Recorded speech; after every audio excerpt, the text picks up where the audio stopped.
जी बिल्कुल एहसास किफ़ालत प्रोग्राम तहत मुस्तकिल लाइ ईंदड़ रक़म गुज़िरियल 3 ॾींहंनि खां एटीएम तां जेको आहे सो औरतुनि खे न मिलण खां पोइ मुसलसल एहतिजाजनि जो सिलसिलो जारी आहे।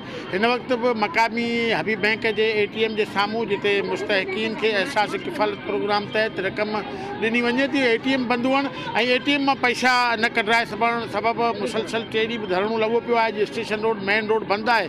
हिन खां अॻु में हिन धरणे में केतिरा जेको आहिनि से झेड़ा थी चुका आहिनि ऐं ट्रैफ़िक मुकमल बंदि हुअणु खपे। अचु वञ जा रस्ता बंदि हुअण सबबि मुसाफ़िरनि ऐं हिननि धरणो हणंदड़ औरतुनि में जेको आहे सो झेड़ापुण थी चुका आहिनि। जॾहिं त हिकु औरतूं हिन सख़्तु गर्मीअ में बेहोश थी चुकियूं आहिनि। असां हिन धरणे में मौजूदु हिकु औरत छा थी चवे संदसि वार्ता ॿुधूं।